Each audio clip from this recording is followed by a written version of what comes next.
with myself and my other aged compatriots. We are all old and broken. We were having a discussion before we went live about how broken we all are. I have been nothing but honest. I was born in the 1850s. I've lived that lifestyle. I'm paying for it now. Like, I like I've to never liked it. say I like to say this is 40, but like I've been dealing with this for at least like 12. You know what? I've been dealing with this for like 12 years now, ever since I fell down stairs and like massively destroyed my ankle, and Stairs then to the like devil. just nothing ever mended properly again. I like to say that your warranty is up at 30, Yeah. but 30 to 40 is that range where you're like, I didn't need the warranty to begin with. And you still think you can use it like it's under warranty. Yeah, And no. then, hmm? I said, get no. And then when 40 hits, it's just like, oh, honey. Yeah. Yeah. I am officially broke. And No cartilage crew. Correct. Yep. what is this I made a cartilage logo you for speak us. of? Did you? Yeah, it's on my Instagram. Oh, neat. Also, I was the oldest person by 10 years at work today. So like Mm. I couldn't even complain about it. Like I could have, but then they just would have called me old and I would have felt bad. So I just again suffered through in silence. Like whatever. I'm just gonna sloth this day. CB says, oh, Lord, I'll be 40 in September. Yeah, it sucks. As I say to all people, good luck with that. Oh, it's that time in your life where you wake up and something's hurting and you're just like, is this something I'm going to have to learn to live with now? I Yeah. also like I guess it's arthritis, but it's from cake decorating. So like that year that I wasn't doing it, it went away, but now it's Mhm. back and I'm like if I just like quit this job and be homeless on a street somewhere, does the arthritis go away because it might be worth it? I spent a week doing piano lessons because I want to be able to play my keyboard proficiently again. And then I spent a week not being able to use my right hand because the muscles were like, no, why did you do Yeah. this? Just no. I'm like, it's all the things you do anyway, because typing and playing a keyboard, it's a similar motion. And they're like, no, Yeah. technically different. And we had a Yeah. very strong disagreement about that. Yeah, I was absolutely not expecting it to go away at all when I was typing full time for a year, but it did. My body was like, yeah, no, I'm totally fine with this. Just sit here all day. This is great. Mhm. Um, the first joints in my index fingers on both hands, um, they throb when I type. Oh. Kinky. Not the good throbbing. You just need to have a little bit more masochism in you, and I then all mean, things are good pain. unless you're like that kind of alien, that's not the place where you want throbbing. But like if you got dick fingers, great. I'm just saying, masochism cures a lot of ailments. Not that they actually go away, but then you're just like, this is a weird kinky experience. I mean, it fixes a lot. Also, Jace, I got 8 minutes in before I said dick fingers and I brought it myself. Yeah, I was trying to explain this stream last night on mine because I was inviting people to come to it, and I was just like, essentially, it's me, Jason, an erotica writer, and you get what you get. Yes, but it's fun. It's great fun. Ideally, it will derail within 8 minutes. Yeah, Oh, I need to get a timer up. I'm behind. no comment. I found an ASM artist yesterday who she was cracking me up. Um, "Hey, Key, how you doing?" Um, she was doing, like, your ghetto auntie is getting you ready for your first date. She's like, "Now, are you, I met this guy's daddy, and if if this guy is anything like his daddy, you're gonna need this," and she hands him a Magnum condom. It's just like, "Oh my god." Persephone! Ginger Pride! Yes, but oh my god, she was so funny. Um, let's see, I missed the fun on Charlie's stream because I was being sociable IRL. Oh, what's IRL? Gross.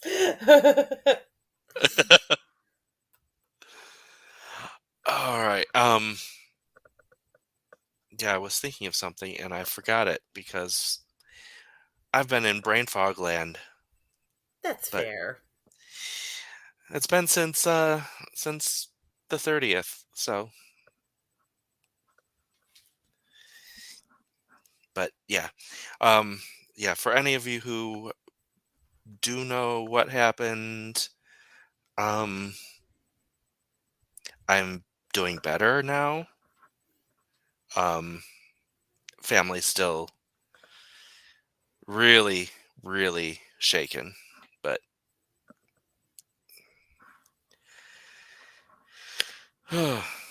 yeah. And for people who don't know, I have a family member who goes to Oxford High and is a survivor of that shooting. That whole thing is insane. Everything that's coming out with that, with the parents and Mhm. everything, I can't get over it. Like this is something like now. Like it'd be something where if this was like 20 years ago, I'd be like, yeah, those parents are real dumb, but like they're just real dumb. And now I'm like, they literally just like made a school shooter. Like they knew what they were doing the entire time. Mhm. Yeah, so messed up. Yeah. Um. But the friend of the family is okay physically. Hmm? Your person, the friend of Oh your family, no, they are okay he's my physically. cousin. Your Yeah. cousin, your cousin is okay physically. Yes. Okay, Yes. good. Um. He was in the hallway when the shot rang out, and God. when the first shot rang out, someone told him to run, and he ran into the neighborhood behind the school. And luckily for his mom, my cousin that I grew up with, um, she got a text from her son before she heard about the shooting. Oh, good. So she knew he was safe before she heard about the shooting. I know it's a bit different now because technology is so much better, but like anytime anything like this happens, and of course there's so much more aggressive about it with like the Facebook check-ins and all of that. But like I just always remember with 9/11, like we had a good friend Mhm. of mine, her uncle, he was fine, but he was a firefighter in New York City and they weren't able to establish communication with him until 4 days afterward. And like it was basically like he had died, like with Mhm. everything disaster that had happened and then it taking so long. Like they had already lost hope well before they finally got into touch with him. Yeah, that was challenging because we had was 4 family members on vacation in New York that day. And because they made the decision to go to the Today Show that morning instead of near the World Trade Center, um, they survived. I have two friends who were working in the trade center. Like were their offices were in the trade center at the time and by dumb luck neither of them were in the office that day. One of them was on a work trip and the other one had just overslept. Like it was craziness that they both Mhm. They both are fine. Like, could not believe it. But we heard from them very early on. Because neither of them were on Manhattan at the time. So it Mhm. was, it was easy to get in touch with them. But yeah, it was just, that was, yeah. So just like every time any sort of disaster like this happens, I always think about that just because Mhm. I've been in that waiting game before, and it's, obviously, again, technology is a lot better now. Everybody's got cell phones now. You're not going to be sitting for days anymore, but even minutes are terrible. Right. Yeah, and it took we found out that day, but it was probably like 4 p.m. before we got any word about them, Mm. just because there was no signal because the lines were so tied up. Yeah. But yeah, so far my family has survived two tragedies. Yay! Not the greatest thing ever. No. No, but they survived, and that's the important thing. Hmm. Let me, oops, share this and make that not start. I Oh, told you I'm a that's what today start. is. That's what Yeah. today is. It's random sounds starting when you don't want them to day. I learned this yesterday and the day before when this was my problem.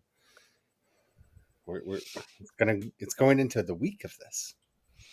Apparently, the president, who must not be named, was supposed to be at a meeting at 40 Wall Street on 9/11. And why do you think he reacted the way he did when the bomb went off in New York City when he was in office? Hmm.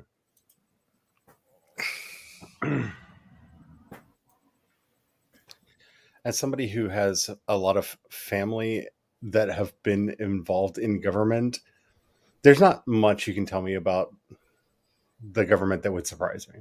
Right. Hmm. Like we've had a lot of members of the family in the diplomatic corps, and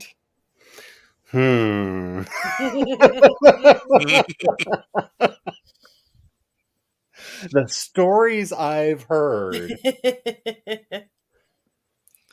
Oh, we like never introduced ourselves or said what we were working on or anything. Oh, is that a thing? I can. I'm just reading today actually. I I have the one Vela project that I did some work on with during Nano, but by the time I got to it, I realized that I had kind of forgotten a bit of the story. Nothing like critical, but just like, does this character know this fact yet? Stuff like that. Um, and since it's Vela, half of it's already posted. So right now I'm just doing a reread before I jump into doing some edits. So nothing super fancy for me today. Hi, my name's Charlie. I'm a non binary sci fi fantasy writer. My new book, The Noble Sacrifice, is now available on Amazon if you want to check it out. It is the collection of the first 14 chapters from my Vela project, Blinded Angels.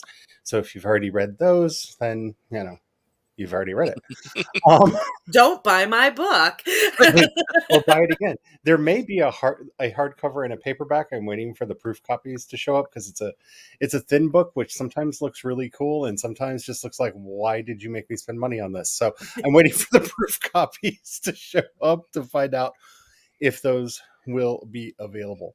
But it's on Kindle Unlimited. So if you have Kindle Unlimited right now, you can read it with your account.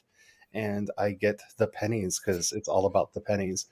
I am currently working on my escapist to space opera that's distracting me from the fact that all of the space opera that's coming out right now is trash. We have Kat on her lunch break. Yay! Hello, Kat. And Yaza's here. Have not seen you in a while, Yaza. Hello. I don't know why I said it like that. Um, Because you did. I am probably working on The Great Machine, which is the vampire story set in the great the city is nicknamed the Great Machine, and um it is the city formerly known as Detroit, and it is a vampire story with lots of corruption, lots and lots of corruption. Um, I don't know if I'm going to be handwriting or transcribing by voice into di- uh, what's it called? Google Docs? Docs. Yeah, I actually don't know what I don't actually know what I'm doing with Sprint because I just made myself consider it finished because I wrote almost 1,000 words about the fleet structure for the military group that the characters in my story are going to be in, and I'm just like, do I really need to write over 1,000 words right now at this part in the planning process? Like, isn't this enough? Like, I know everything about how like the ranks are done and how they're defined and what their general or I wrote out their general orders for God's sakes. Like, dude, so I'm going to move on and do something else. The article will grow in time as all things do, but it's 1,000 words is enough.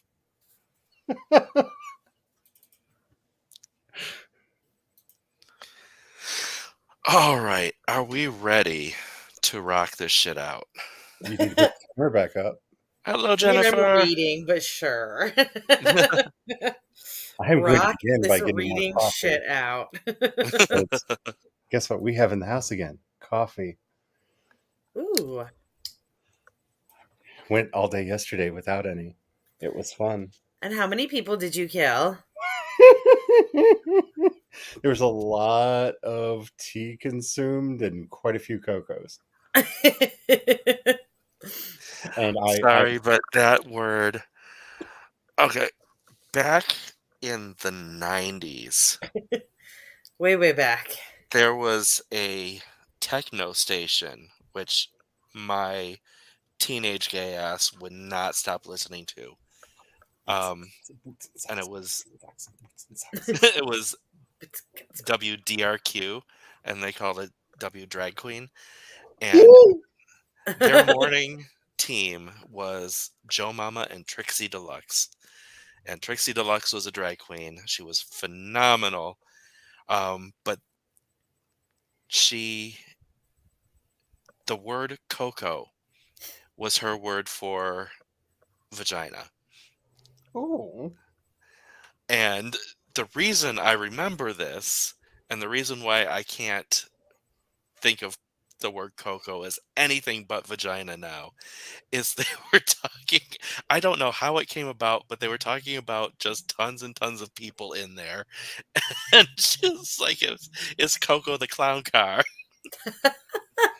So now I just want to change like my tagline on Coffee and Patreon and be like, please support Truck Charlie in their attempt to get a new Coco. There you go.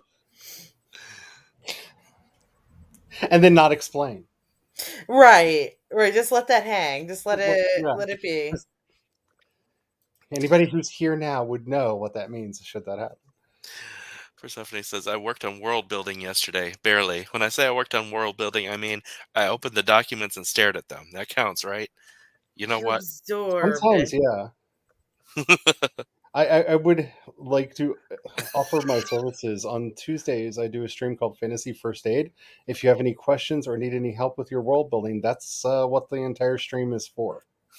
Also, just putting it out there, right now, what I am literally doing is opening a document and staring at it, and it is useful for what I am doing. So there's nothing wrong with that. Sometimes staring into the void of a blank page is just what you need. That also helps. I know in my attempt to open The Great Machine, I opened a new window of StreamYard instead. Twice. Nice. It's like, We're going to be doing all the streams simultaneously. all right. we should probably get started. Let's do this thing. All right. In 3, 2, 1, go.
All right, that sprint is done. And it turns out that it takes exactly 20 minutes to narrate and repair the narration for 3 pages of handwriting.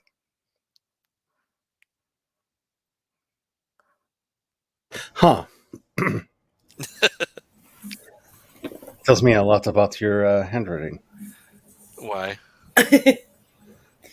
Well, considering the average person can talk at 155 words a minute, Oh, and dictation works best at between 135 and 155 words per minute.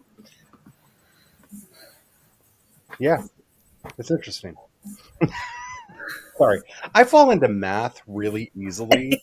Like, there's two things that you need to know about me. I find spreadsheets sexy, and I have a filthy mind.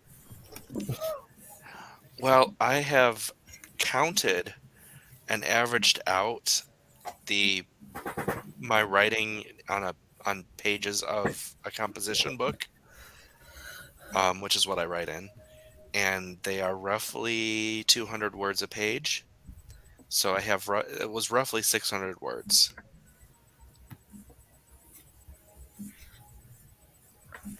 But it's the fixing of the dictation that,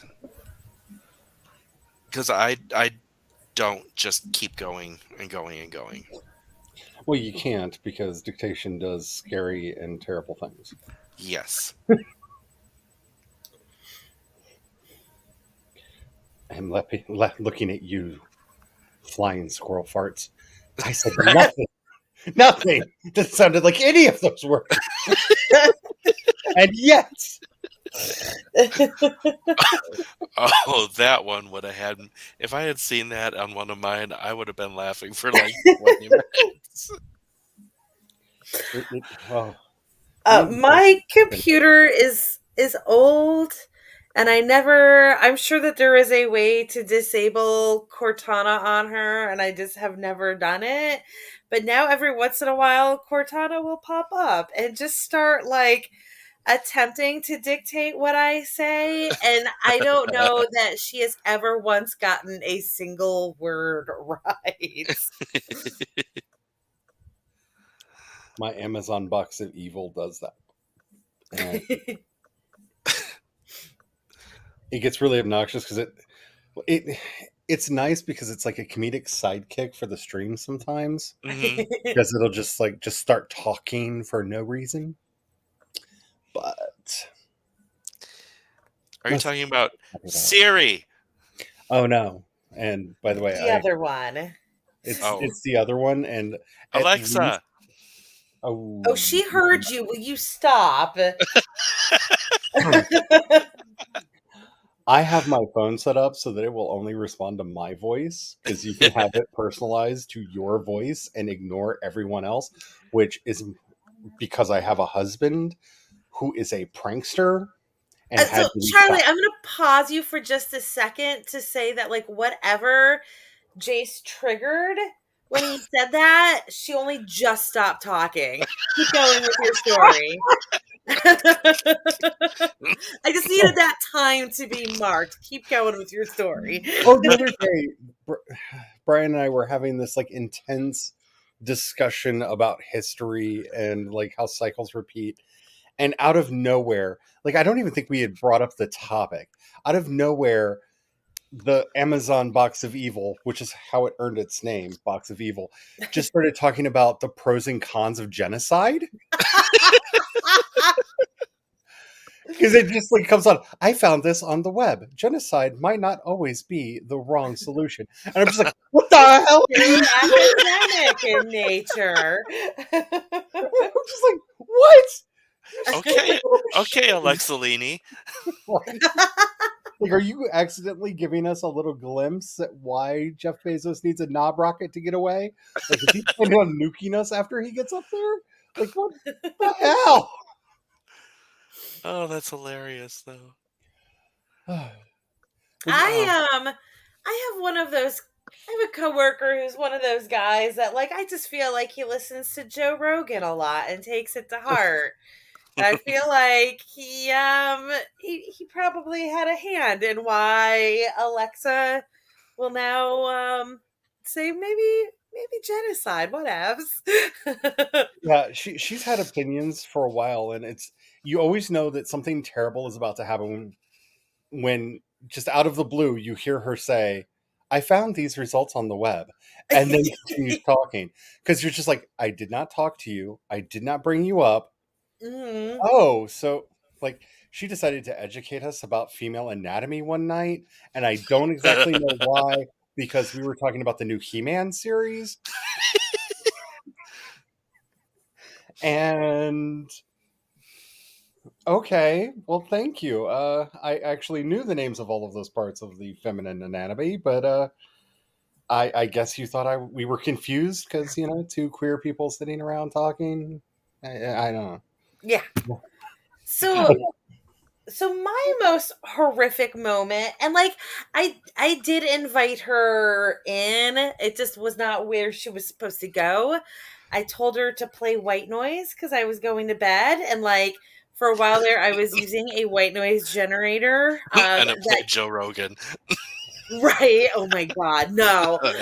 Worse because so of course I'm expecting like some real soft static to happen. And I've never had a problem with her before.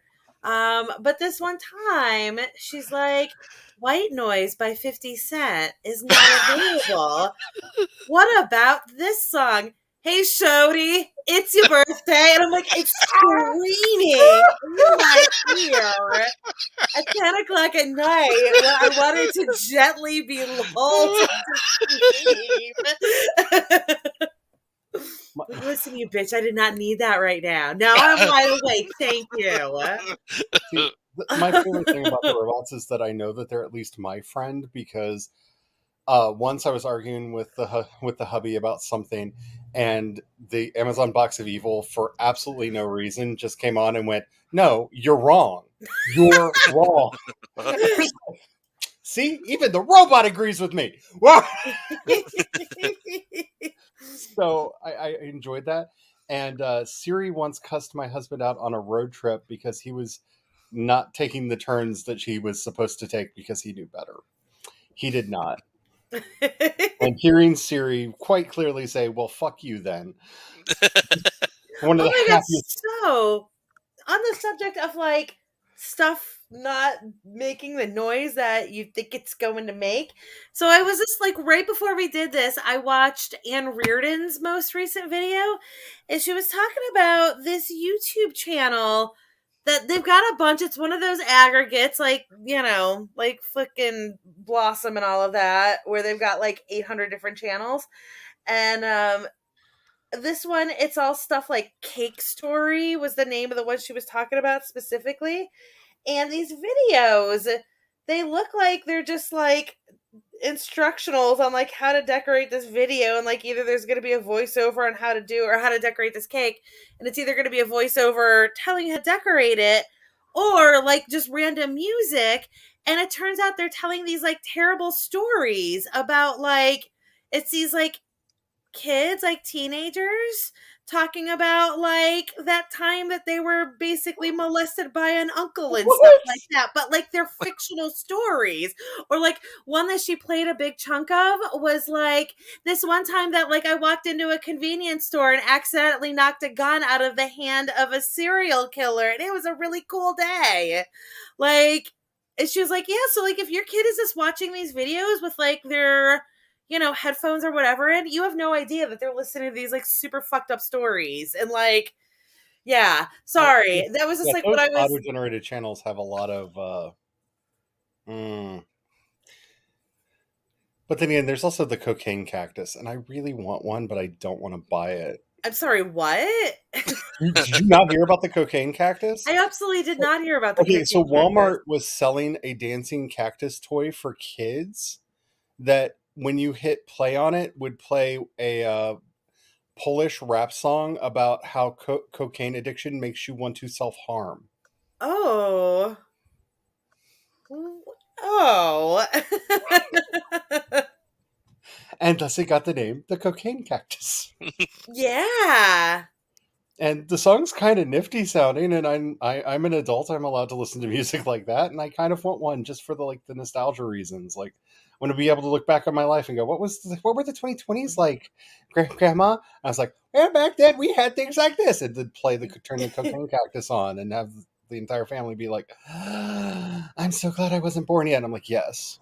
I mean, I did have the Teletubby that told you to smoke cigarettes. So y'all remember that, right? Yep. I mean, probably not some of the people who are like watching this, but you two remember that. I don't remember. I don't know about that. I know there was the one that wanted us to be gay, and that I listened to that one. So A there friend of mine had a was, Furby that cussed like a sailor. but you taught it to do that. Oh, the thing is, it came out of the box that way. The people at the Oh. store Oh. taught it to be that way.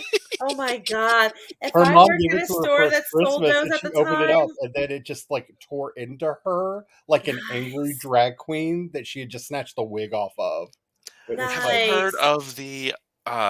It was a group of parrots that were teaching each other how to swear at the customers. Oh my god! I would absolutely, if I had worked at a place that sold those at the time, I would have taught them how to swear without question. Like, I probably best, could never work at a pet store because if that bird can talk, it's gonna fuck. best day I ever had at work when I was working retail was we had a set of um defective Tickle Me Elmos come in, and we were told to just get rid of them.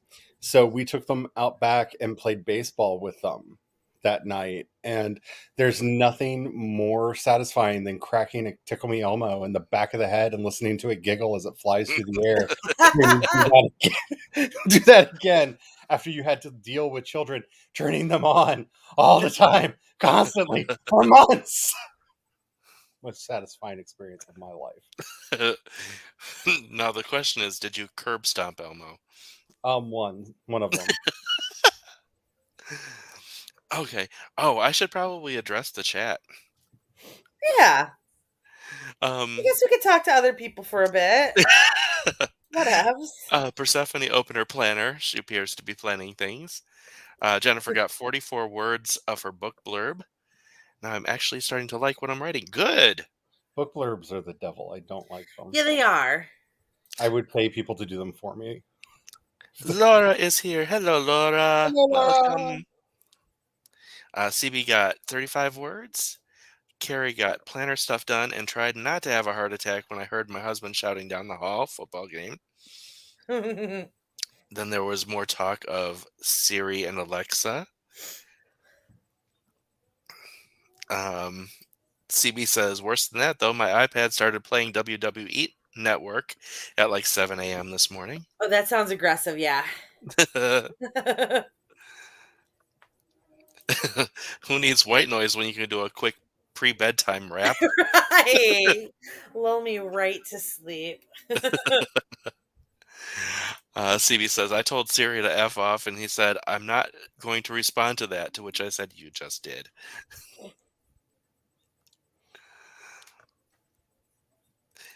My great aunt gave us a Furby, and it never left the box. We didn't even put batteries in it.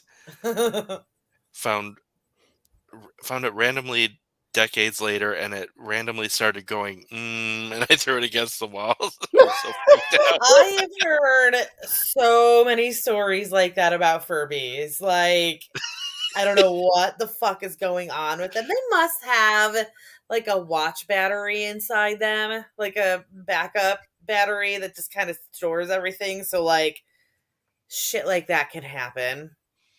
Or it's just Satan. Or it's a Satan, yes.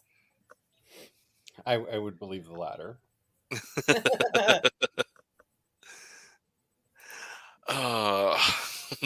Wait, did it go or did it go? Oh, I don't like any. I hated that song when it came out. I hate that song now, and it's going to be stuck in my head for the next week. Thank you. Why Once was there music was a so? Never young mind. I was gonna say, why was music so weird in the '90s? And then I remembered we were all doing a whole bunch of heroin, and that was why music was so weird in the '90s. Never mind. That's I don't know what right. you're talking about. The Lords of Acid were a perfectly wholesome band. Oh my With a fucking good- god! I can't say it with a straight face. There's an entire album called Crab Louse. Every single song is Crab Louse. Wait, they Also, I came up still with own a that Gen album. 2 Furby that syncs to your phone? Yep. Yeah. Oh, It has, hell no. it has a digital LED face so that it can show you emojis in its eyes to let you know how it's really feeling. And like, were they going for Furby, or was Furby like, you know what, I'm gonna do a Tamagotchi? Yeah, let's do it. Like, yeah. Well, see, they got Think of all those poor dead Tamagotchis. they got confused by the Furby renaissance that happened on Tumblr. They're like, "Oh, people love these things." Like, Yeah. no, That's people not were actually making what's happening even more here. nightmare fuel out of the nightmare fuel that you had given. Behold the long Furby. That just gave me a great title for either a song or an album or a book. Graveyard of Furby of Tamagotchi. The Tamagotchi Graveyard. That was There what we it go. Perfect. was. Hey, Jenny. Right, Persephone. So I got the ABCs of Kinky Sex stuck in my head the other day and checked, and it is not on streaming anywhere. Like, most Aww. of their albums are still there, but that one song is missing. Though there is a bootleg version of it that has really inappropriate Looney Tunes videos put on top of it on YouTube. um, that I can't believe is still up on YouTube because some of the things that Foghorn Leghorn does in that video are precious. This is fine. Everything's fine.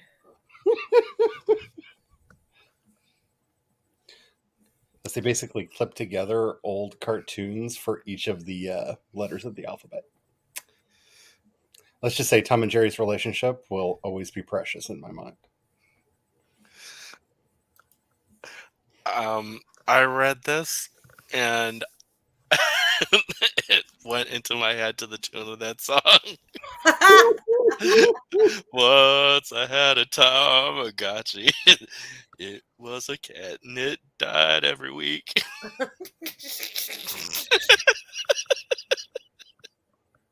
I despise all of your essence right now. You're just driving that earworm further in. Yeah. So you know what you're doing. So usually in the car, or like in the last few years in the car driving around, I usually have POTUS Politics on, the Sirius station. And the other day I decided to switch it to NPR because I was like, I need to like not be filled with so much hate. But then like it was right when Stephen Sondheim died. So like the entire week has been a tribute to Stephen Sondheim, which like is fine, except like that's not what I want 100% of the time that I'm in my car.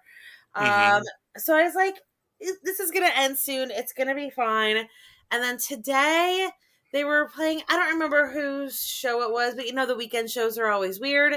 And they were doing like call-ins and people were just saying what their like good news from the week was.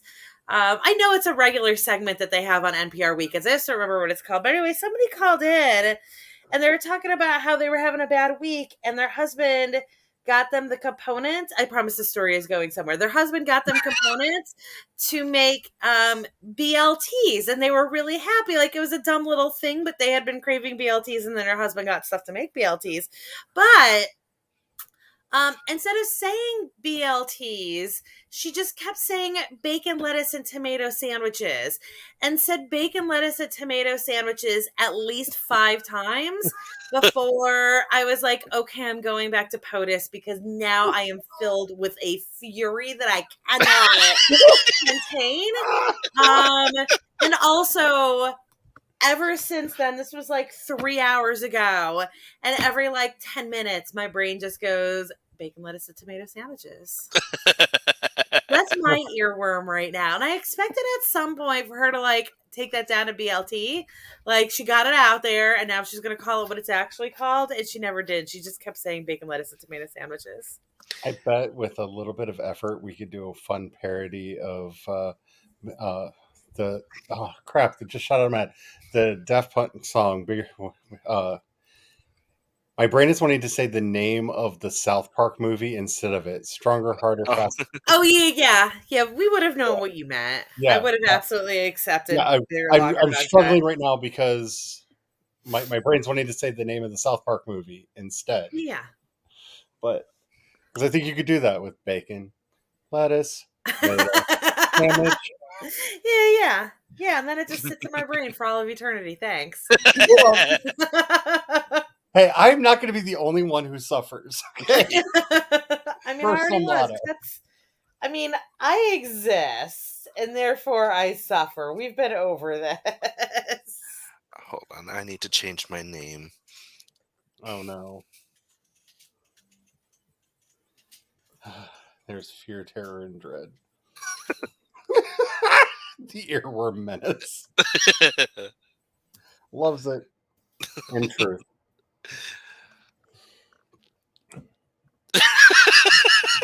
The suffering. That's it. Oh, I'm gonna hurt both of you right now. Oh no. Because why? I thought you liked us. There was a bacon, lettuce, and tomato sandwich. God damn you. Daddy, what did I do to make you hate me like this?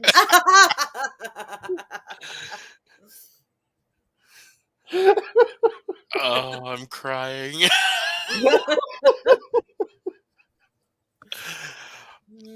Okay. Whatever. In seriousness, Charlie, during the next sprint, do you want me to send you the intro that I wrote? If you want to. Um, I can't. Wait, is this actual work you're talking about? yes. What the fuck? No, keep going. Work, please. I have the memory span of a goldfish on acid right now, so I might just be like, "Ooh, a message," and then like you come back and like, "What did you do?" I don't know. I built a ship. Like, you have no idea what's gonna happen. Like, I don't know what's gonna happen. Nobody knows. So how do we change Charlie's name to Goldfish Lord of Acid or Goldfish Lady of Acid? Oh my god. Well, there's my new drag name right there.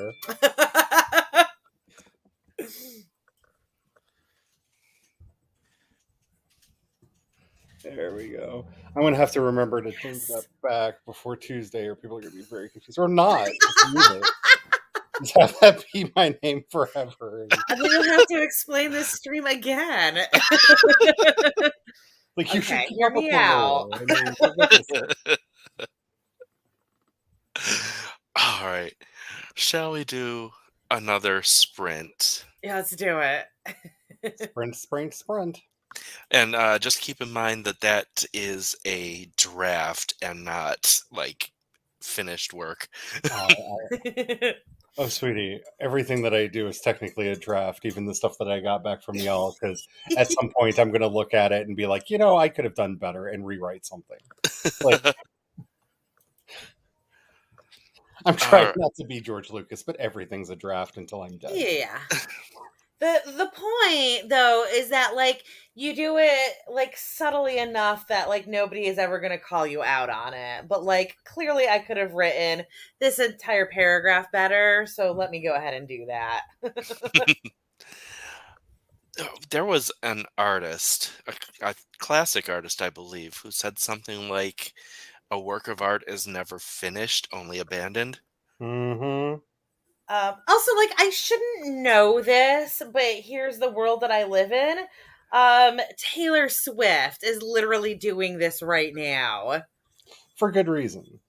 I mean, I don't know Yes. because I don't actually listen to Taylor Swift She stuff, wanted but to buy her masters back to have control over her music, and they sold it to an evil vulture capitalist firm. oh, is that what happened? Yes. And so she has decided to re-record all of her albums note for note. Oh, I thought she was just like, you know what, I can do better than I did when I was 18 or however old she was.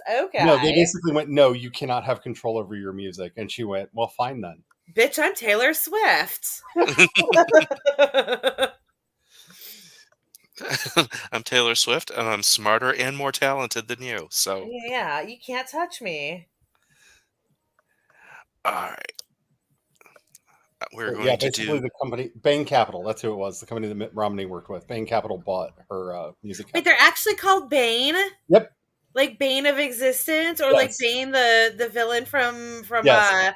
Batman. There we go. Yes. They Nice. really are a dystopian villain by Nice, nature. nice, love it. Love it. At least they're like honest. All right, are we ready to Yeah, sprint? let's do this Yes. shit. In three, two, one, go.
All right. We have finished another sprint. How did people do?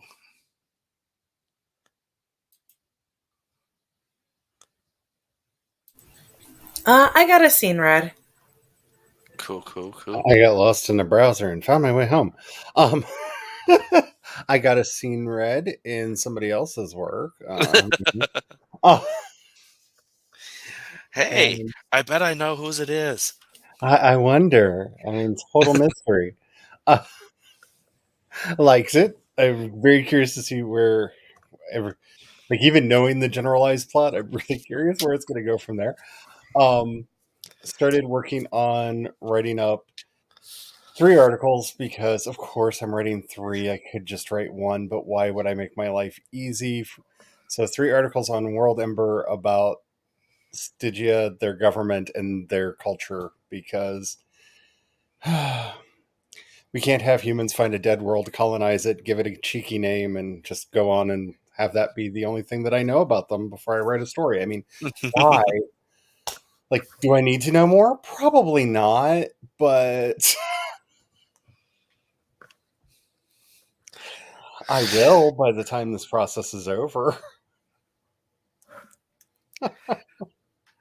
So the one thing that I did with that, um, the scene that I sent you, is that I made it so that the story is both in third person and first person at the same time, because the third person is the framing device for the first person narrative to tell the story. Hmm. So I have the ability to do a more conversational um telling of the story. I have tried several times to do a first person, and no, Oh, that, see, that's not I in me to do. I live in first person. I often wonder if it has to do with like my gender because being non-binary, I have always had this weird distance between myself and my Mhm. thoughts. I've often wondered if that's related, but yeah, Could I be. first person feels oddly voyeuristic to me. Like not like when I read it, it's fine, but when I'm writing it, I'm just like, they're allowed to keep some of their thoughts private. I just can't. I just can't do it. Yeah, the thing with first person narrative is that the inner thoughts are never private. Do not try and hold them private from the reader. That's just douchey bad storytelling. Um, if you want mystery, have it mystery of what other people are doing and thinking. I was really disappointed with myself when I discovered how easy it is for me to write a first person present. Like, such a trash tense, but like so goddamn good at it. Like, I hate this.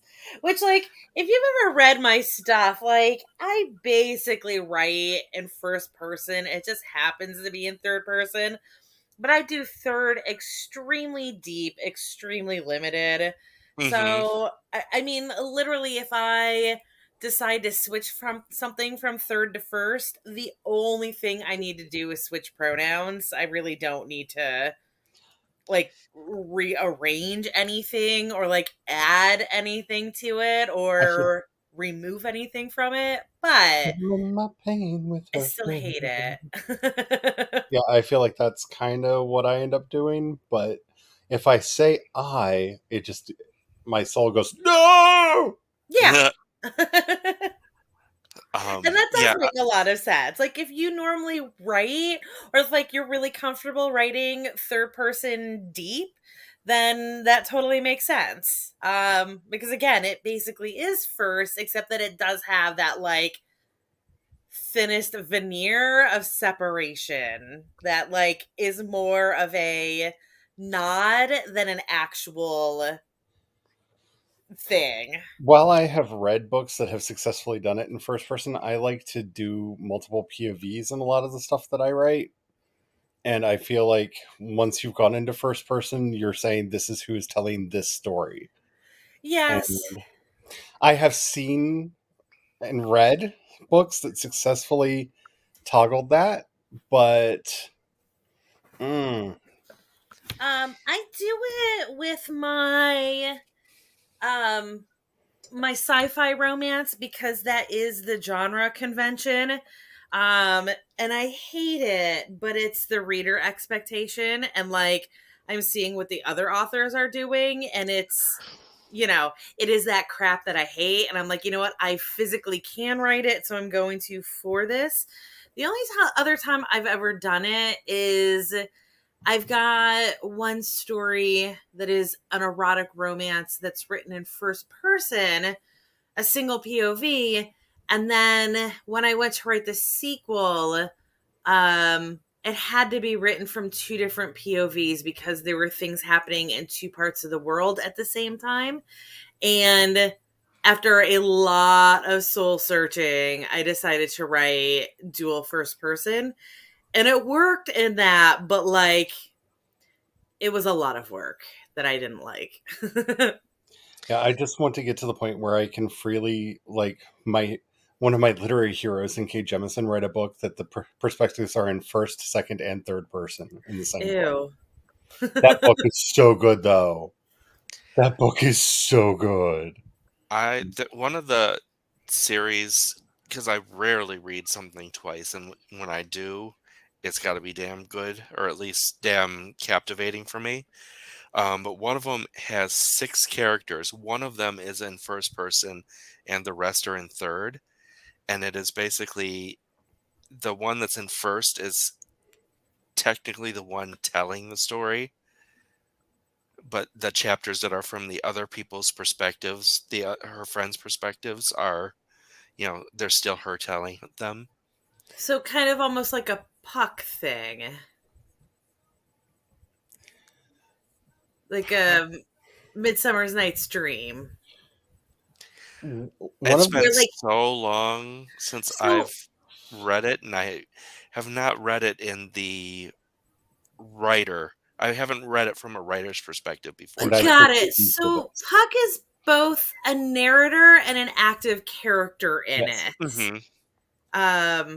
Yeah. So like, and I mean, as much as he's not, well, no, I was gonna say he's not in part of it, but no, he plays a role in every single thing that happens in it. You just don't necessarily see him most of the time, but like, it's kind of his machine. Um, but like again, so he's active and also narrating it. I have 2 projects on the periphery of, if I can master the technique and get it to work, they're going to be wonderful, that I'm still struggling with, that are actually written in first person omniscient. Because one is written from the perspective of a literal goddess of fate who Oh, is opining about all of her things and how she's messing up everybody's lives, and then in via third person telling their stories, which was a lot of fun to do. The other one is a sci-fi story that takes place on a psychic living ship, Mm. that the ship is the narrator for the story. so when I did my erotic fairy tale and I chose oh god, Talia Sun and Moon, right? That's the name of it. Is that right? Feels right. Yeah. But like that's like literally just like whole fucking rape happening in that. So like I had to like come up with a way to make the rape not a rape. So I had to actually, despite making it an erotic story, I still had to like make it cleaner than the original content. But so for that, I did that same thing where Fate is actually a character. And so the way that I wrote it, it starts out looking like there is a narrator telling a story, giving like an introduction, and then she tells her story. And then, right when it comes out that that was totally rape that was happening there, she's like, look, I'm sorry. I'm sorry. I just did this. So she has her own little thing there where it is like her, soliloquying basically. And then it goes back to the story. But yeah, so I like that device where occasionally the narrator is like, oh, by the way, I am actually here. And this isn't just a story, but I am telling you a story. So yeah, I like that. Because I love Terry Pratchett's writing, and I feel like all of his work is technically in first person omniscient, with the first person being Terry Pratchett. Yes. Because I feel like all of his stories is Terry Pratchett is telling you a story. I admire his writing so much, and this was the only way I could figure out to try to emulate that. Is I'm just going to have to create an artifice of a character that I can get. Because again, I couldn't write something that personal. What? No, go away.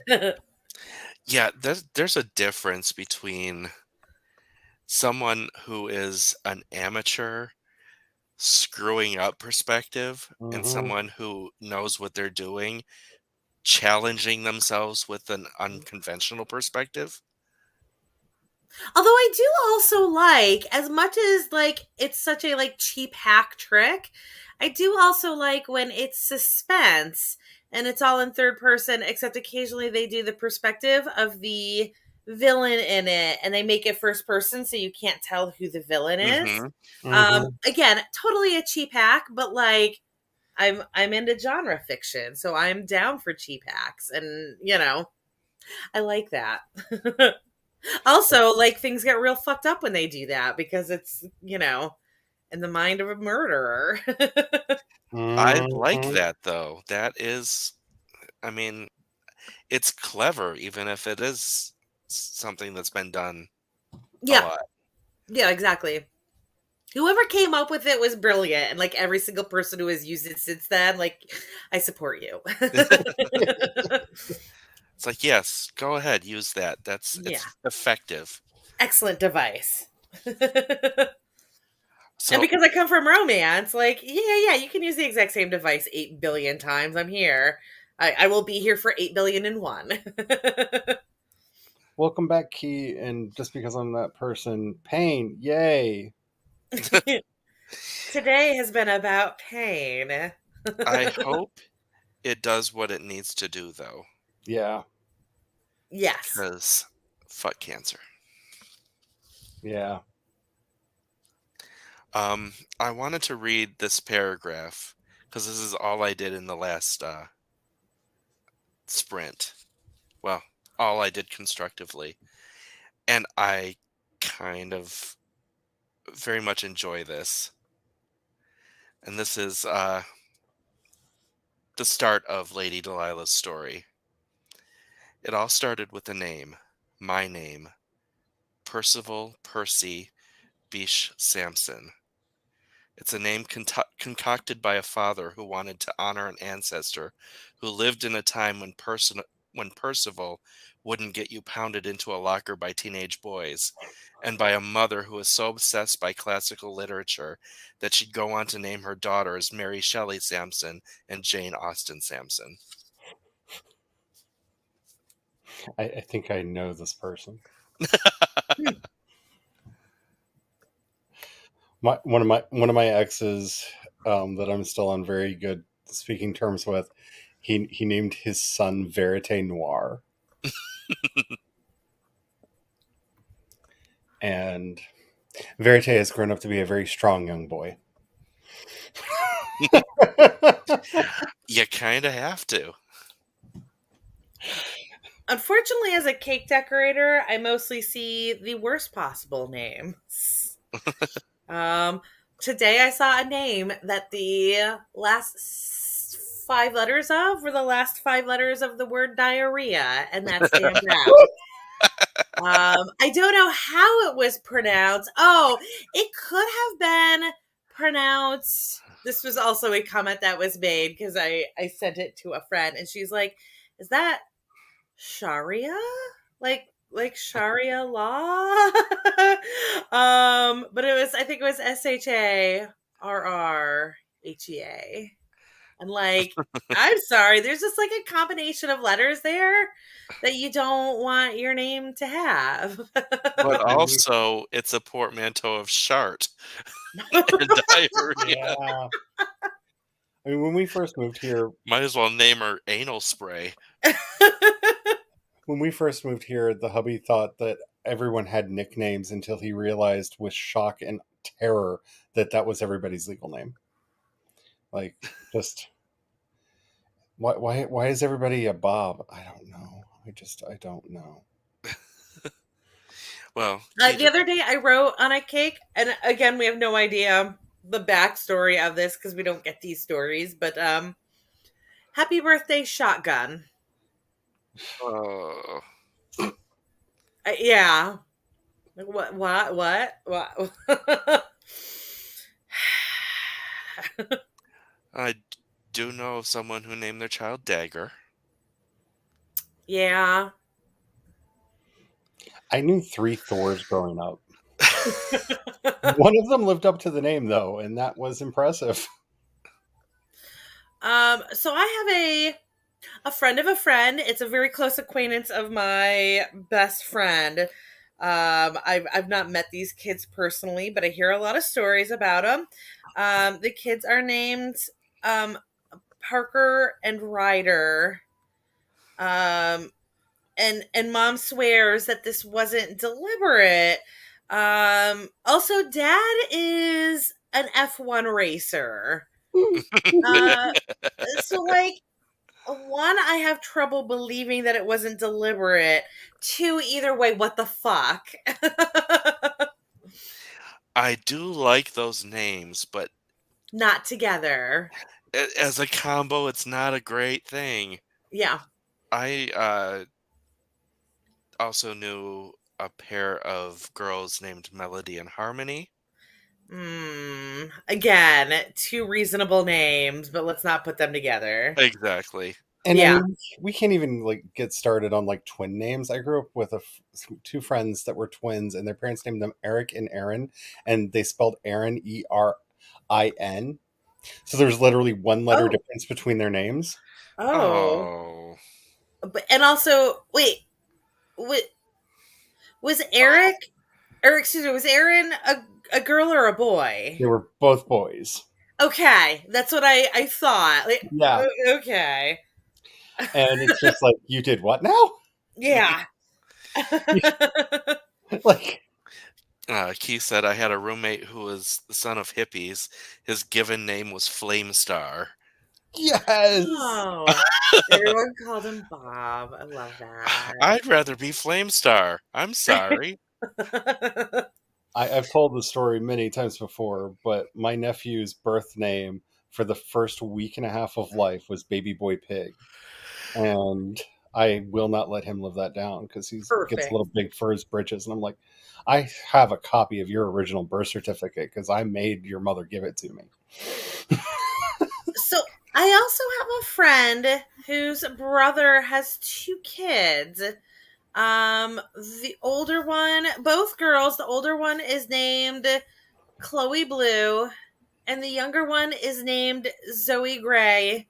And they do not have the same mother. And like, I will never, as long as I live, understand how that second mother was like, yes, I am okay with this. We had to talk a friend of mine out of naming her daughter Kaleidoscope. Oh God, that poor kid trying to spell that growing up. That would have been awful. Right? So I have that just like from my actual name being one of those names that has 80 bajillion different spellings, and like I just have to spell it every flipping day of my life because, you know, there's just so many spellings for it. when I was working in the school system, there was a boy on the books who had the coolest name ever. His name was Draven Doom. That's fun. It's like, oh, you're gonna grow up to be a villain or a vigilante. Right. Right? You're gonna have a cape. One way or another, you're gonna have a cape. Exactly. Although you said that, and my immediate thought is, I mean, aren't they kind of the same thing, Kyle Rittenhouse? Yes. Mm. So like all that went down, and then just by like a bizarre coincidence, I binged like 10 documentaries in a row about the justice system failing. Like I had no idea going into any of those documentaries that was where they were going to go. And like it keeps happening. And then yesterday it happened again. Like I thought I was past it, and that happened again yesterday. And I'm like, why do I keep doing this to myself? I don't mean to. Will you please stop? Like, yes, I know. Yeah. And I would just like to add my voice to Jennifer's. And yes, Key, you have a wonderful outlook on life. Yes. Yes, very much. Speaking of the justice system failing, there was a murder. I'm trying to remember. It was on BuzzFeed Unsolved. Hmm. They covered a murder back. I don't remember how long ago it was, but investigators came to the town, and it wasn't a case so much of they couldn't find out who did it. The entire town was copping to it. Was it an They're like, Iron Spartacus thing, or did they just? it really was hate it this was guy? this guy was scum, and we all hated him, Oh, and we all take credit for it. and so they're doing it to keep the heat off of the actual person who did it, because they all Mhm. supported that person doing it. Uh-huh. Got it. Because like the one that I watched, one of the ones that I watched yesterday, actually, so like I tried to get out of this loop by switching back to my usual serial killer stuff. I am a middle-aged white woman. This is what I do. I can't help it.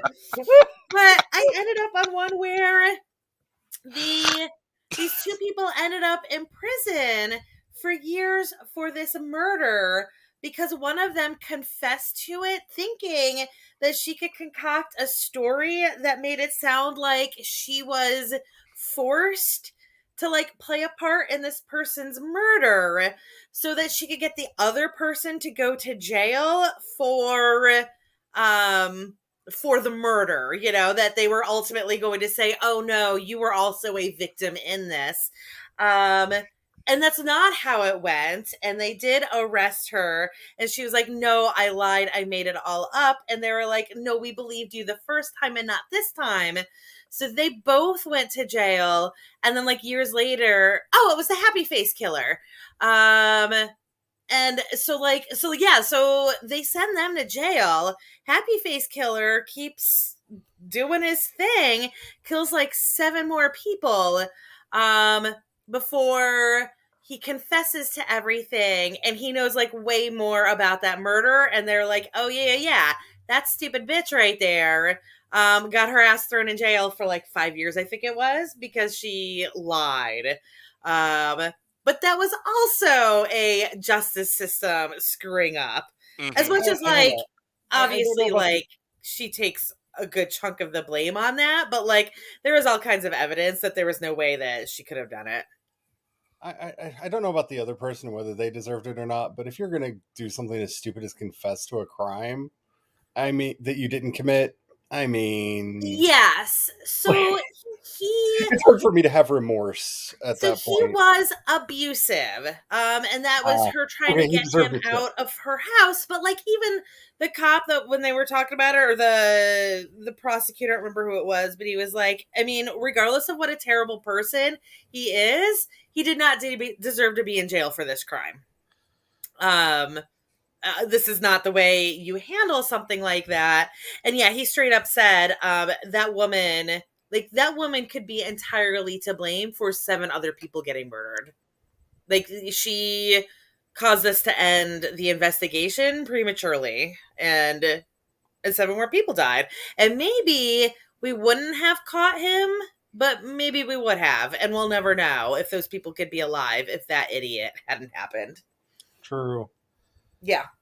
Key, I love your use of Latin there. Yes. Amor fati. I kind of want that on my tombstone when I go. Like, yeah, that has been a motto of my life as well. And as a fellow Stoic, I wholeheartedly agree and endorse what you were saying.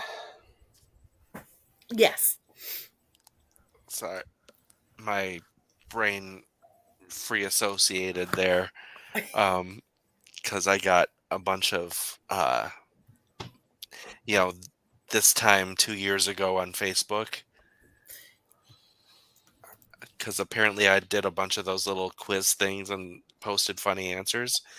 One of them was what my dying words were going to be.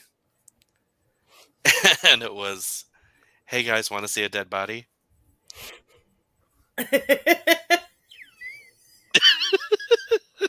I support that. Also, don't you just love seeing things that are like memories from 2 years ago, or like listening to podcasts from 2 years ago or whatever? And like, you poor idiots, you have no idea what is about to Yep. happen. I don't know. Manila Luzon released the 10-year anniversary edition of Hot Couture today, and I never felt like an older person in my life because I was just like, that could not have been 10 years ago. Yes. How is that a decade? How is that? Yeah, I had a full blown breakdown about that yesterday. Which, by the way, the song also has a full blown breakdown, and it's fabulous. So definitely. What? What a segue right there. I didn't know what to do with myself because I'm just like, how is that 10 years ago? Because 10 years ago I hadn't met so and so and so and so and so and so 10 years ago. I'm like, well, I guess I had to because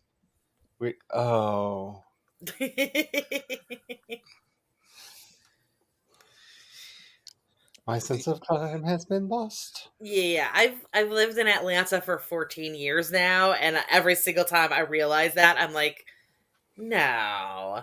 No, that doesn't make any sense. Oh shit. Yeah, we've almost lived in this crappy little town for almost 20 years. Like we're just a couple years shy, and that just hurts.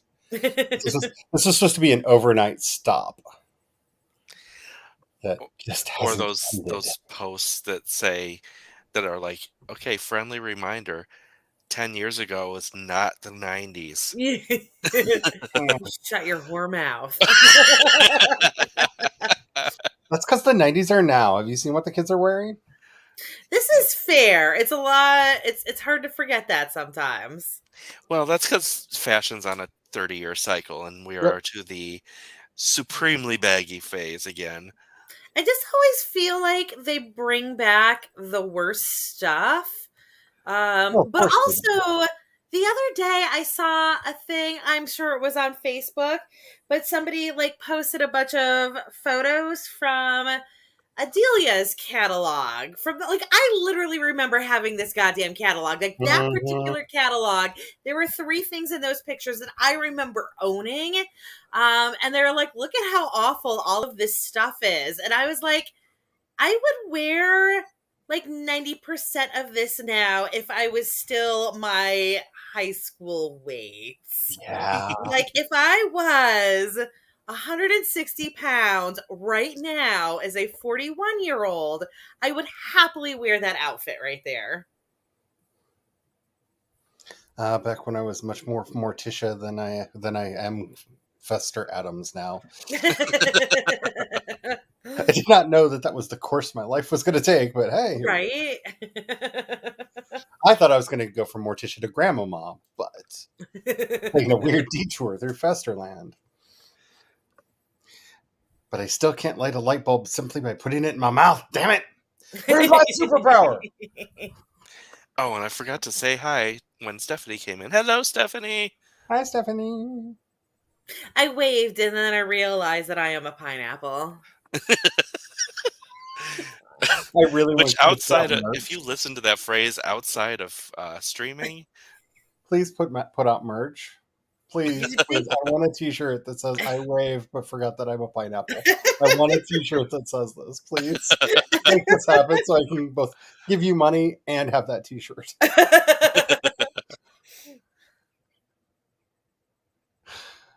Like that's just the perfect non sequitur for merchandise. I mean, yeah, nuts. it really is.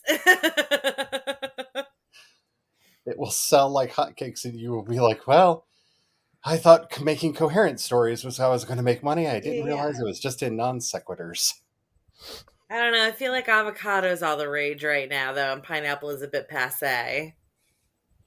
But see, that's how you get the hipster market. Oh, that's true.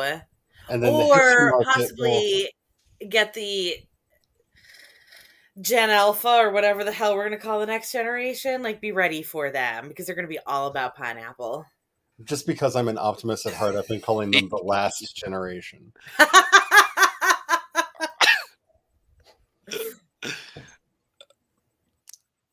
I had to. Sorry. Oh, we made Charlie mute themselves. I'm fine. I'm fine. I'm absolutely fine. It's okay. Jennifer says, I wave. Damn, I'm a pineapple.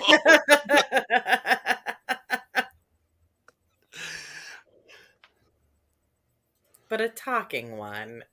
Right, Carrie. They need to add clips. They keep saying they're going to add them over here. Just where are they, YouTube? YouTube is always behind.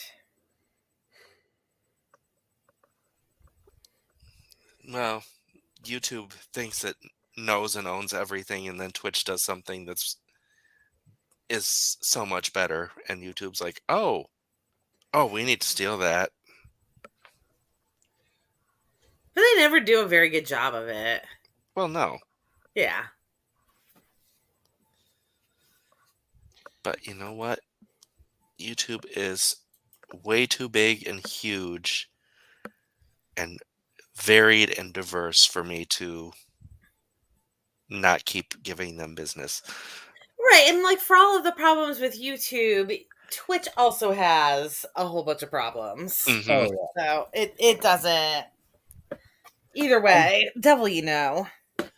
Honestly, like one of the few reasons I want to get to the 1,000 sub count over here on YouTube is just because the few subscribers that I have that actually pay to be members of my channel on Twitch, the difference in how much they take compared to on YouTube compared to Twitch, I would much rather have that over here. Right. Because I mean, that's the one nice thing that I can say about them is they at least take less of our money. But granted, Google also isn't making knob rockets right now, so they don't need all of those pennies. But we love the knob rockets. Well, I mean, that is America's ass, so yeah. Yes. I don't know where the singing's going from, but I thought Sorry, it was me, and I was trying to mute it, and I didn't get to it in time. Random Sound Week. I told you, Yeah. it's Random Sound Week here on all streaming. I didn't mean that, but here we are. Okay, so we only did 2 sprints and a lot of chatting, but it was fun chatting. I feel like that's very accomplished for us. Yes. Yeah, this week I think it is. I didn't even tell the story about my parents being homeless again, so I feel proud of myself that I got this far. Well, now we have to hear it. Oh my god, my parents are so dumb.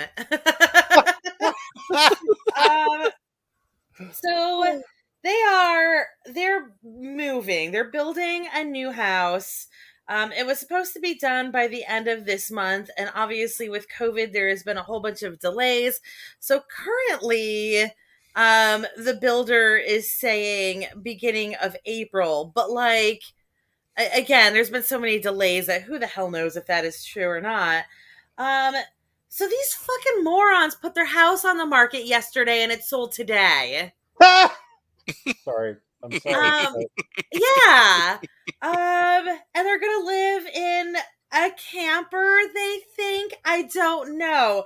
But here is the thing. 5 years ago, when they retired and moved to Florida, my mother was already retired. My dad was retiring in January. They put the house on the market in September, and it sold like 3 days later in September. So they had to rent an apartment for the rest of the year, um, to so that they could have a place to live, because the place that they just sold again wasn't ready then. And that house in Delaware 30 years ago, when they bought that place, it was supposed to be a 6-month build, and it ended up taking 2 years because of a bunch of dumb shit. So we were homeless for a year and a half, and we're like renting random places all over the area for a year and a half. This is what my parents do. This is the last 3 times they have moved, they have done this stupid shit, and they don't learn because they're middle class boomers. Is this some kind of sport for them? And boomers gonna boom. Boomer's gonna boom. And like, That yeah, needs to be a t-shirt as well. right? And so dad was like, yeah, so I think we're just gonna live in a camper. They've got a cat and a dog.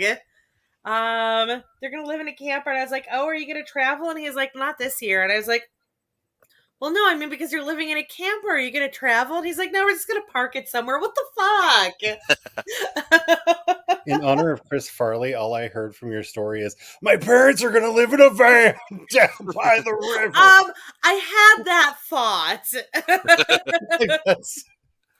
That's my Yeah. takeaway from this story. So this made my brain jump. I've written fruit allergies, but not talking fruits. And now my brain jumped to, well, what about talking fruit allergies? And that is some that's some Carlton Mellick the third type of See, stuff. I took this in a very 50s way of using the word fruits. And I'm Oh, like, but who would be allergic to a fruit? I mean, fruits are fantastic. I love them. They're not as nice as queens, but you know, as long as they're not gym bunnies, I gladly hang out with them. Like, who's allergic to that? Like, Also, sorry, there was a because of the way you went with that, all that I could think was a single line. I thought guys like you were called fruits. from Clue. Which of course, nobody gets that reference unless they know line for line the entire script of the movie Clue. Yep, which I do. why do you have to call me out on the internet while we're live? Yes. Coming for me in my house is not what I signed up for. Y'all know my love of Tim Curry. Of course I. Oh my god. That movie is gold. It is gold. You know what's nice about that movie is that I can show it to like my youngins' friends and they still like it. Mm-hmm. It still holds up. Yeah. Khan and the rest of them are genius actors, and the Yes. script is really good. But nothing will ever be funnier than Madeline Kahn's flames. It's my face. I don't think a line will ever make me crack up the way that still does. Yeah. It was the perfect moment. This is just the way she says it, the sheer seriousness and gravity that she has in her voice. That, like, you believe that she 100% is seeing fire all around her. Just like, well, everybody else is staring at her the way we are staring at her. What the fuck? The only thing that would improve that movie is to somehow miraculously retroactively get Megan Mullally into the cast as well. Yes. Yes, it's like the cook or something. Like, oh, Megan. Anyway, when you were talking gym bunnies, that brought me to it was a comic from, I would say, the early 2000s, from the noughties, which still feels weird to say, who was talking about the gay men who over pictorialize in the gym, and she called them Cornish gay men.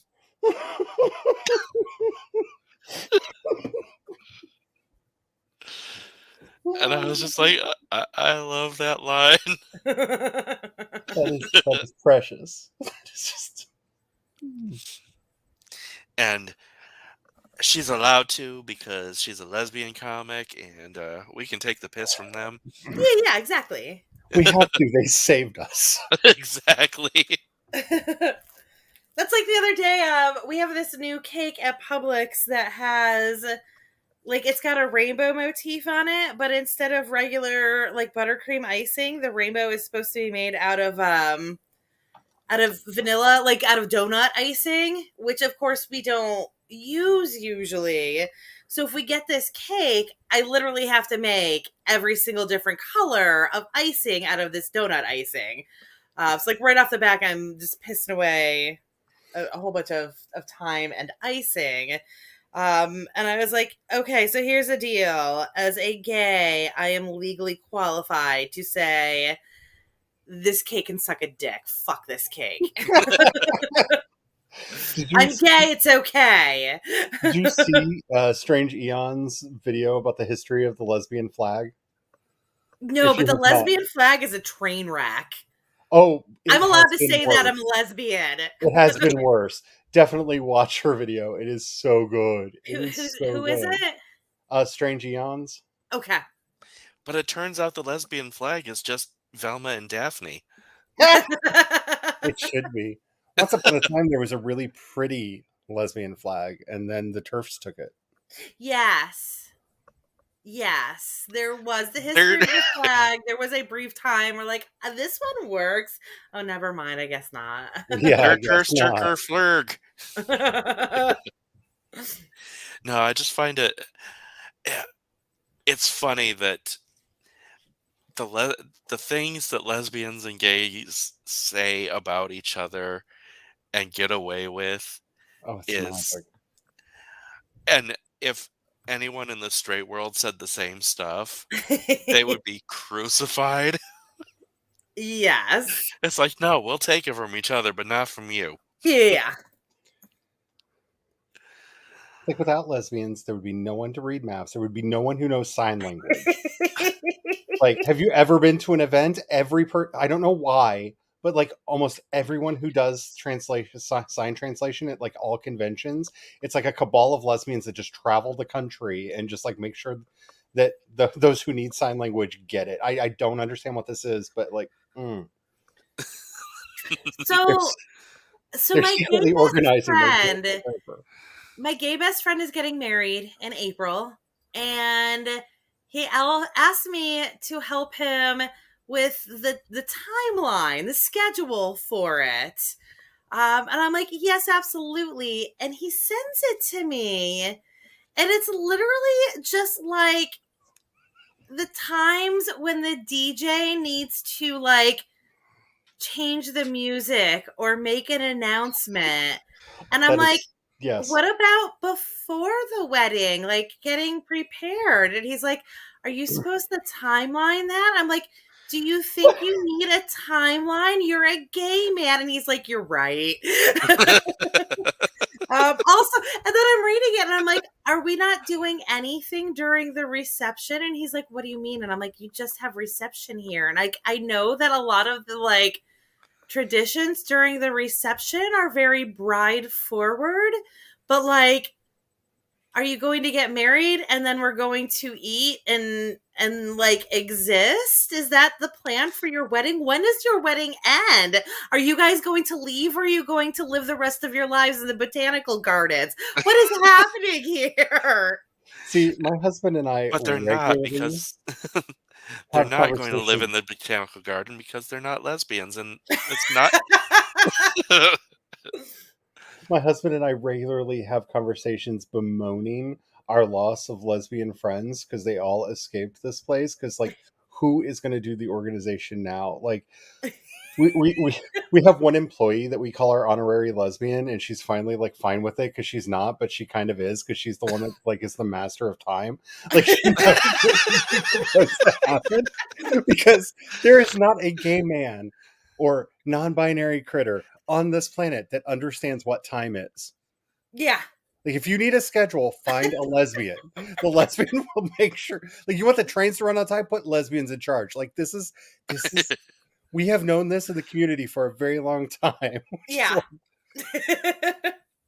And We did. We had some wonderful lesbian friends that would just like randomly show up and be like, "Did you remember to send cards to this person, this person, and this person? Because you know their birthdays are coming up." And I'm like, like I put it on your calendar. I'm like, "Oh, that thing on the wall." Like, yes, that thing on the wall. But you know what's really delightful though for the lesbians is when we say it to gay men, they're like, "Oh, I will do that," instead of being pissy bitches about it like straight men are. Like everyone just needs to learn. Just bow. Just bow. It makes life better. We say this for your own good. Like we're just trying to help. Yeah, Just want things to run smoothly. I was Every time talking to something. Kat about Sims expansions, and I was like, "Oh, yeah, the one that we haven't had a new one since the last one that came out. What was it, the lesbian one?" Yes. And she knew exactly what I was talking about. Everybody knows. Yeah. Everybody knows.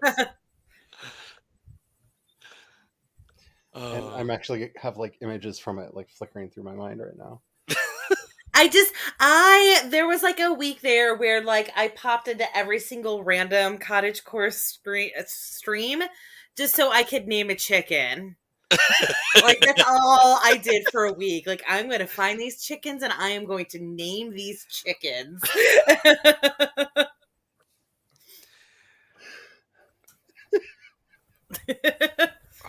Goals. It was a Yes. magical time. Yeah. Because it was a time where we were just, everyone was just like, let's just give the lesbians their due. Yes. This is for them. We embrace them. Like, we really need to have a lesbian appreciation month. Like this really needs to be a thing. I have said this my entire life. And I think people think I'm being like sarcastic or just being a bitch or something. Like, no, the world would stop running. If you could wave a magic wand and all the lesbians disappeared, the world would fall apart. It would just collapse into little tiny pieces. Well, you have no idea what we're quietly manipulating behind the scenes for the good of the world. Well, I mean, I've said this before. The gay rights movement would have completely fallen apart and died if the lesbians hadn't taken over in the 90s, because most of the gay men were dead.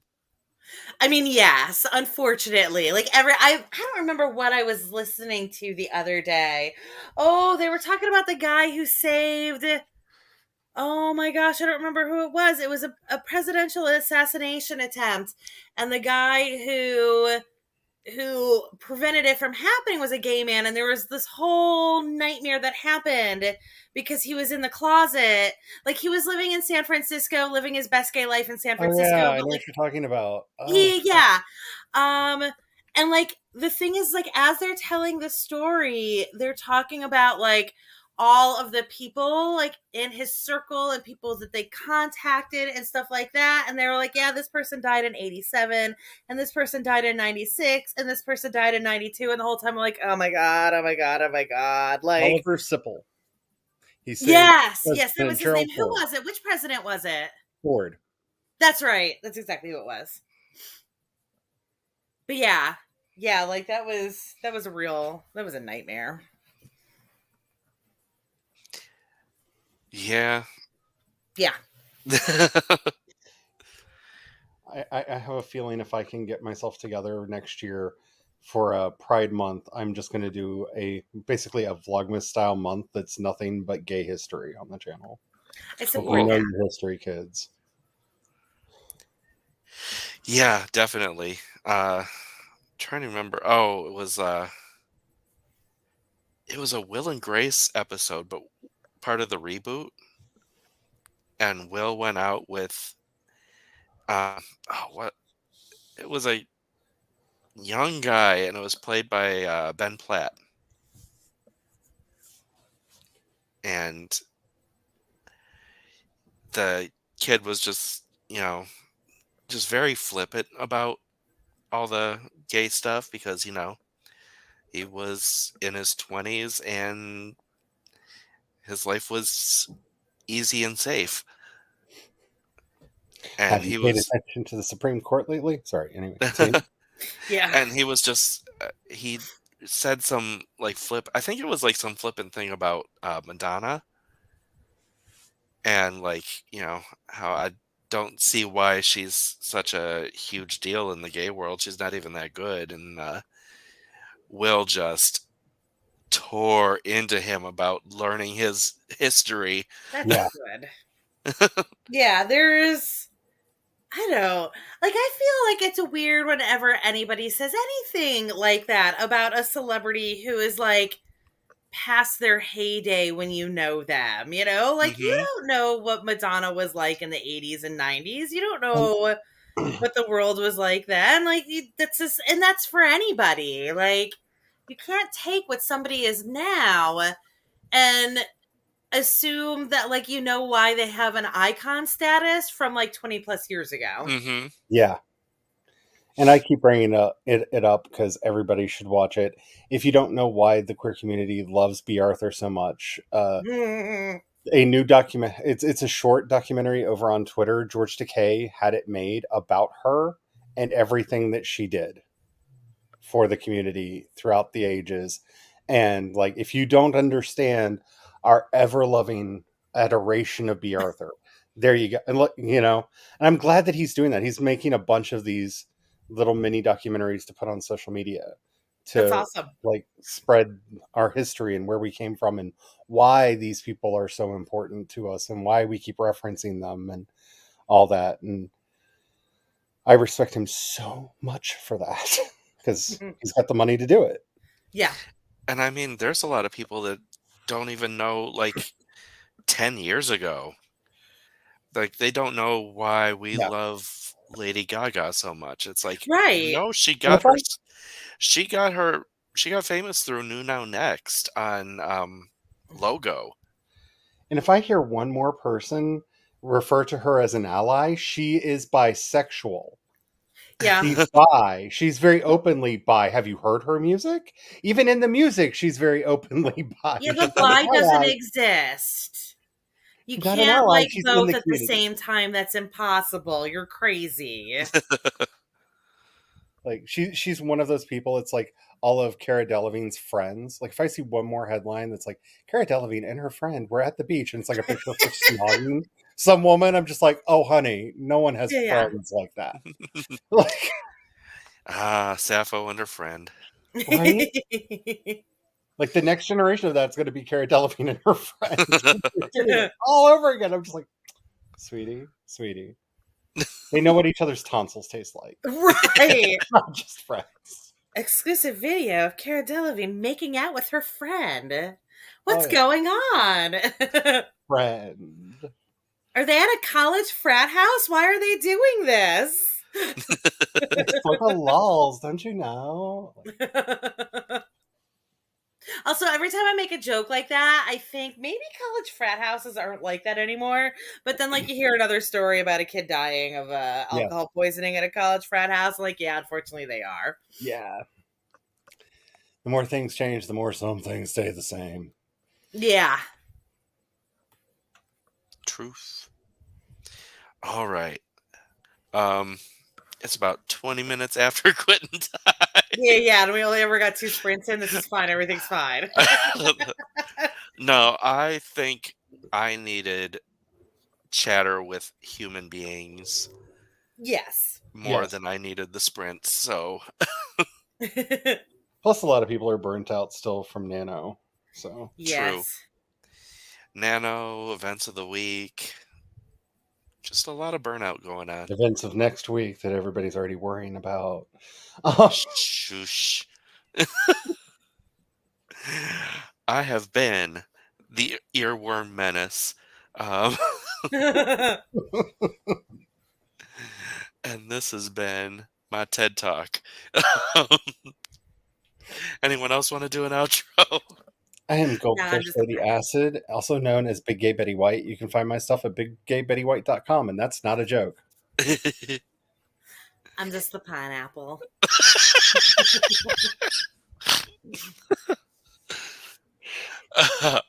All right. And to everyone, thank you for coming, and we will see you next week. See you next week. What happened? All right, good night, y'all.